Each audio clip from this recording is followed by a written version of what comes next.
Hey everyone, it's time for another episode of Optimizing Ivy. The last video talked about recovery in terms of having two goals, either getting on stage safely or grabbing the ledge. So today we're going to talk about what can be done once you grab the ledge.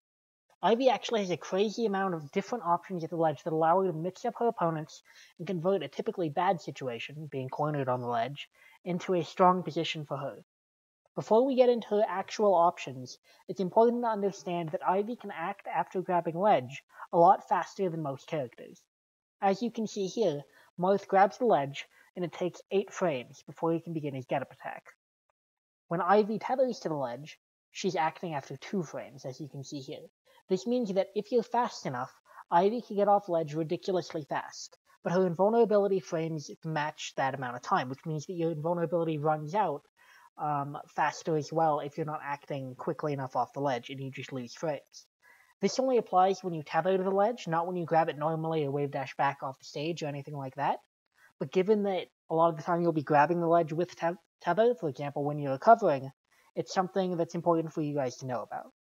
Having said that, in this video, I'm going to run down a few categories of ledge options, namely aerials, what you can do out of ledge dash, various ledge refreshes, and what you can do with razor leaf from the ledge. So when we're talking about Ivy Sawyers using their aerials to get off the ledge, the elephant in the room is fair from ledge. Almost every Ivy Sawyer will use a rising fair as their quote-unquote autopilot option when they're trying to get back on stage. And while it can be good due to its range and potential to lead into combos, it's also really punishable. It's easily crouch cancelled and laggy if shielded or whiff punished. So if you're going to fair from ledge, you need to be using a couple of mix-ups to make it more difficult to punish and less predictable. Rather than just fading on stage every time, fair ends just before you'd be able to re-grab ledge where you're fading back. So fading back from ledge can be a really important mix-up. In addition, if you're going to do a rising fair on stage, you actually have time after fair ends before you hit the ground to either put out the starting hitbox of Nair or to wave land back. Putting out the starting hitbox of Nair is a great way to punish someone who's attempting to shield grab you as soon as the fair ends, making it slightly less safe, and at least forcing them to wait until the Nair is done. Or if they wait, then you can potentially wave land back.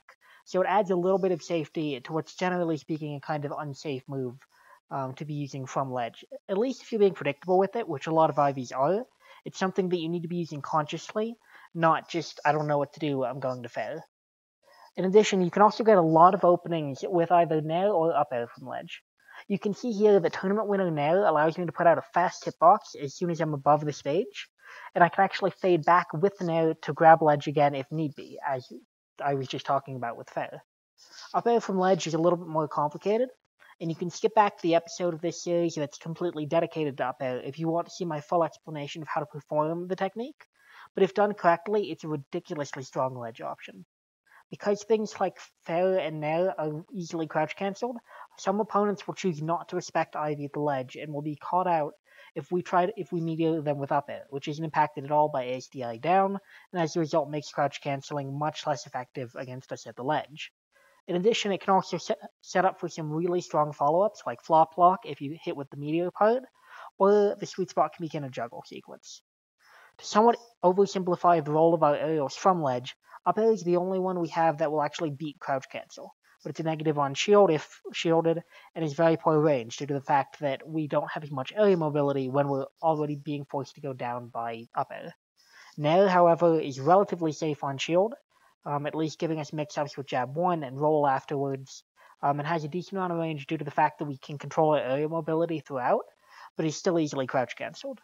While fair has really good range, but is the worst on shield and also very easily crouch cancelled. So you need to be considering when you're going to use each of these, including when you want to fade back with them, land on stage, etc., when you're choosing which aerial you want to use from the ledge. In addition to her aerials, Ivy actually has a super good ledge dash. I'm not going to teach you how to ledge dash in this video, since there's a lot of tutorials out there for both Melee and PM on the technique, but I highly recommend that you learn how to if you haven't already. If you do the Melee version of ledge dashing, where you drop off ledge and double jump waveland, Ivy can get up to 10 frames of invulnerability off the ledge. Sometimes this can be enough to just straight up go through someone trying to hit you, But if not, we have some really strong options out of ledge dash, fully invincible.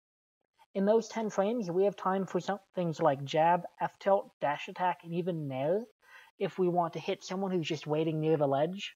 Or if there's someone who's trying to space a little bit back more, like maybe a Marth trying to wait and forward smash you, you have time to get a down tilt out fully invincible. If we want to take a more defensive approach, we have time to be fully invulnerable and put up shield, or roll or spot dodge after ledge dash. And roll allows us to take stage control without being vulnerable at all until the end lag of the roll, which is fantastic. Basically, it means that if they overcommit and you roll behind them, you now have stage control, and you can reset to neutral rather than being stuck in the corner. Ledge dash can be hard to get the hang of, both technically speaking and in terms of adjusting to being able to act afterwards as fast as you need to. And some people like to ledge dash using Tony Winner and then air dodging down, which is something that's specific to PM and a little bit less optimal in terms of having as much invulnerability as possible off the ledge, but also removes the risk of you air dodging off stage and killing yourself. So that's primarily a matter of personal comfort. It's up to you. Once you learn how to ledge dash, you need to learn to recognize your situation and act immediately to make the most out of your remaining iframes. And that can take a long time to get the hang of, to reacting that fast to actually hitting your ledge dash. Here you can see that I pulled off a ledge dash, but I wasn't ready for it, and so I didn't really do anything, and I just got grabbed. And once you get the hang of ledge dashing, a lot of people will have an autopilot option that they always do. For me, it used to be dash attack, as you can see here. I would ledge dash, and then I would immediately dash attack every time. And it's really important to not do that, and to be able to consciously choose what you're going to do after you ledge dash based on your situation. Because it's the mix-up of all these options that I just covered that makes it such a strong tool that needs to be respected.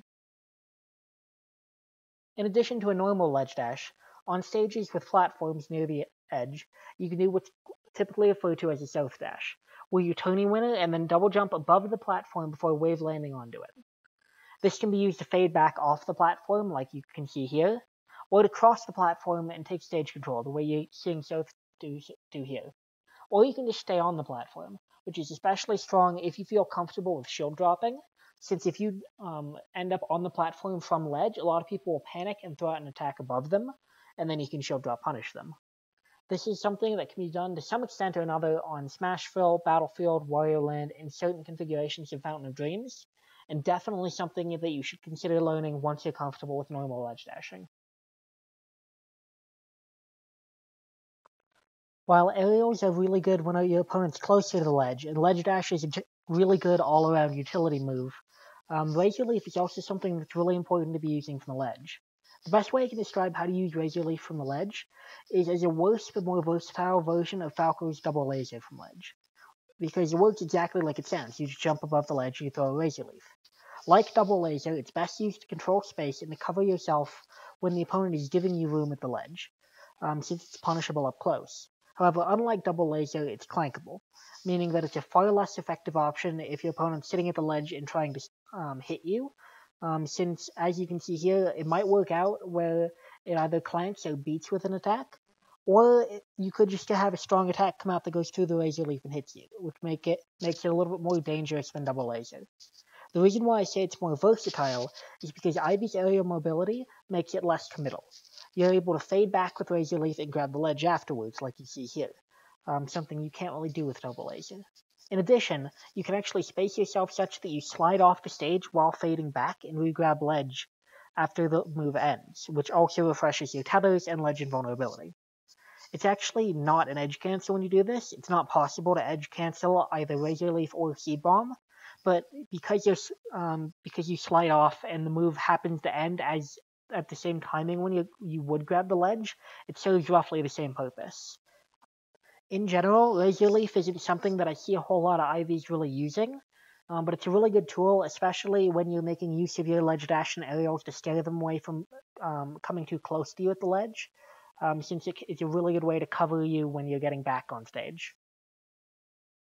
On top of all of these options that are more active, they're either putting you back on stage or they're making your opponent react to something that you're doing. You also have options to just refresh your vulnerability and re-grab ledge, which can both throw off your opponent's timing and figuring out how to counter you when you do get off ledge, and give you a little bit more time to decide what you want to do to get off ledge. The simplest refresh you have is to just let go and tether again to the ledge. This can be done without going above the ledge at all, like so, or you can double jump before retethering to give yourself a bit more time before you have to grab ledge again. Obviously this works only so long as you still have tethers left, but when you do, it's the fastest ledge refresh Ivy has. You can also re-grab ledge with up B without burning a tether if you drop below the ledge and do a reverse up B. If timed correctly, this will put out the up B hitbox as if you weren't next to the ledge, and you still grab the ledge afterwards. Not only is this a safe and consistent way to re-grab ledge, but it can also be used as an edge guard tool to cover high recoveries. And it's actually the only way that you can grab ledge with up B in certain situations. Like here, where Ivy's stuck beneath FD, and because of the way FD is sloped, her normal tether wouldn't activate from this position and grab the ledge. You would get the tether fail animation, so you have to do this reverse up B if you want to recover. In addition, if you're willing to burn the tether, you can do something called seed bombing, where you drop below the stage and double jump seed bomb before retethering. If done correctly, you can angle the seed bomb into the stage so much that the stunning cloud goes above the stage and catches someone who isn't respecting you at the ledge, allowing you to get on safely and get a punish. This can be done on all stages, but requires more precise timing on wall stages like Green Hill and Delfinos, while it's relatively easy on a stage like Smashville or FD. So that's my explanation of your options from ledge as Ivy. As always, I hope you found this video helpful, and I'm looking for feedback on the series if you have any that you'd like to leave in the comments.